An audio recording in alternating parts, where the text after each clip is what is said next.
quote, "I'm absolutely not okay with him applying for probation. I just want him to go to jail forever, if possible. I get scared to go to sleep because I have really bad dreams. I get scared to be alone with certain people because I never know what could happen." He's an egregious violator of the law. 2022 CR 6930, State of Texas versus Pete Garcia. Can I have parties announced for the record for the state? Zach Dunn for the state, Your Honor. Defense? Daniel De La Garza for the defendant. And are you Mr. Garcia? You entered a plea on December 5th to count 1 of guilty. According to the plea bargaining agreement, punishment is to be assessed at a cap of 8 years in the prison. There's a $1,500 fine. The state is opposing your application. They're taking in consideration 2023 CR 8852 and 2023 CR 8851. And there is to be restitution, if any, to the complainants in each of those cause numbers. No contact with the complainant, and Chapter 62 compliance. Have both parties had a chance to review the PSI report, state? Yes, Your Honor. Defense? Yes, Your Honor. Any objections? Your Honor, the state would just like to begin. When looking at the PSI, this individual had cases out of, I believe it's Manatee County, Florida, put on probation for a drug offense, 28 grams to 150. Thank you, Your Honor.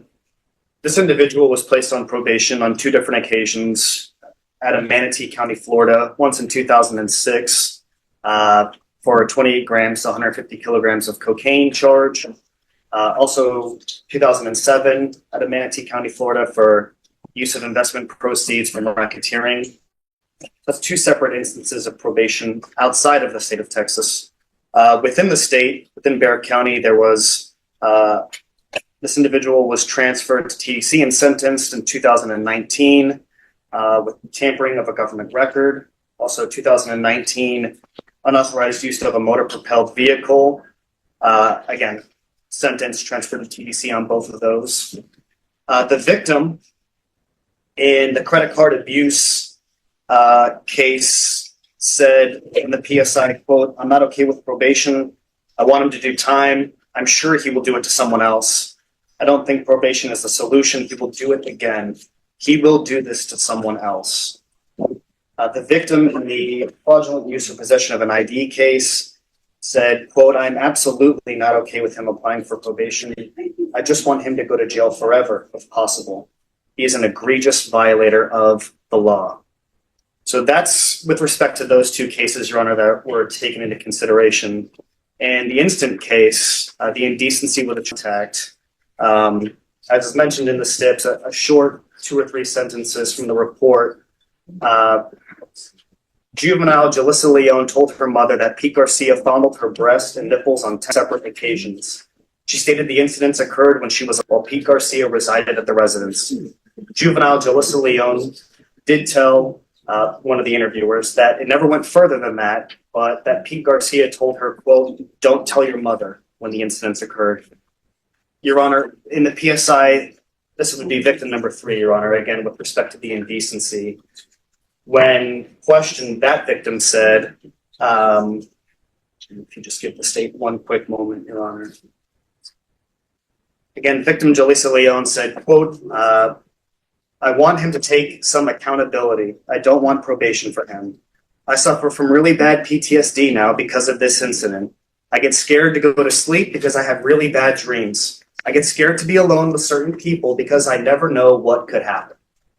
And Your Honor, I think the word there that of course sticks out to me from the victim in our case, the indecency, the incident case, I should say, is that accountability.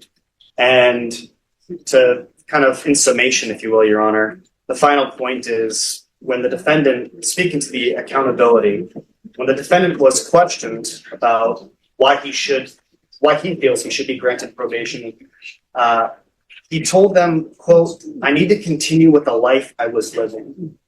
Well, the life he was living, Your Honor, caused all of this harm in Barrett County alone, and of course, criminal offenses stretching back over 15 years.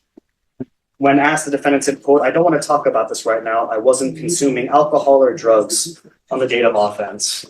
A lack of accountability and wanting to go back to the life he lived as if somehow not being under the influence of drugs makes any of this conduct okay, Your Honor. The state respectfully believes that this individual is not qualified or suited, again, under the eyes of the state for probation.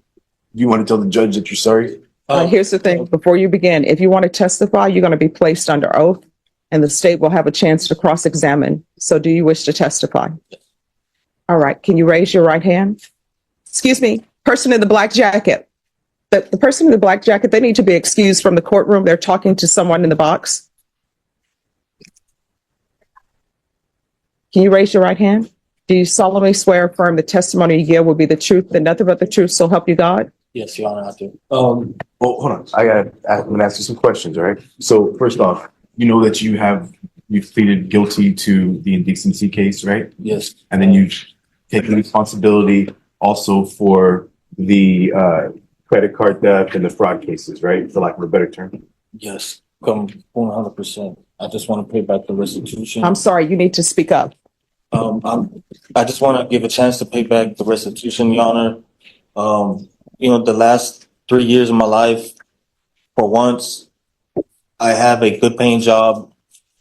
I just signed a 30-year mortgage 8 months ago. My life is finally on track. And, this incident happened in 2016, 2017. 7 years later, it came up. And I do take full responsibility of all my actions. I do. So let me ask you, when you say all your actions, are you talking about the case that you have pleaded guilty to responsibility for all that, right? Yes. Now let me ask you questions. Now tell the judge, when the prosecutor says go back to the lifestyle or whatever, what did you mean by that? I go out for a month. I come home for a week. I've been doing that for 3 years.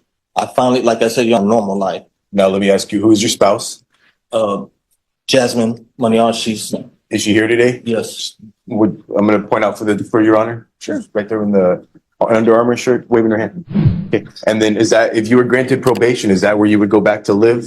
Yes. Okay. And let me ask you, and you have your own children, right? Yes, they're grown. What do you mean by grown? How old's the youngest? 21. Okay. And do they have children? Yes, my son does. Okay. Now, if the court will order you to have no contact with minor children, is that something that you'll abide by, first off? Yes. Then second of all, you're going to have all kinds of conditions that you need to abide by, such as the sex offender counseling, maintaining employment, reporting to probation. Are you going to do all that stuff? 100% complete. Yes. And then where are you going to go back to work? At Halliburton. What's Halliburton. It's a oil and gas company. What do you do there? I'm a CDL driver. I deliver frac sands. And if your CDL license is suspended or you lose that, where would you go work at that point? Let's just say. It's a family member that works there. I would be working as a laborer. And then now the judge is going to can give you up to 8 years in prison or deferred adjudication for up to 10 years. What are you asking to happen? Judge, I'm asking for the 10 years and just to give me that chance to pay back this restitution. And I just, for one time, I have a normal life. I accept everything that I did. I just want to move forward. I finally have it, and I feel like everything's going to get taken away, but I do accept full responsibility, man. I do. I just want that chance to pay back, give them what they're asking for, the restitution, and just move on with my life. That's the witness, right? Right. State. Just a couple of questions, Your Honor.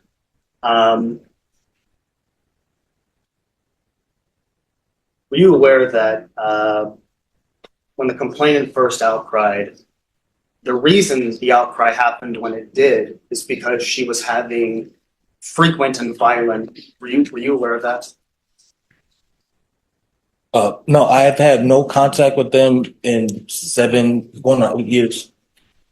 And if she hadn't had such violent dreams, there's reason to believe that she wouldn't have outcried. If she wouldn't have, would you have done something to take accountability for your actions, confess or do other actions or take other actions to take responsibility for the double-digit number of times that there was the touching of the bands? I'm sorry, I don't understand. And I apologize. To put it simply, if she had never outcried, would you have found a way to take accountability for your actions?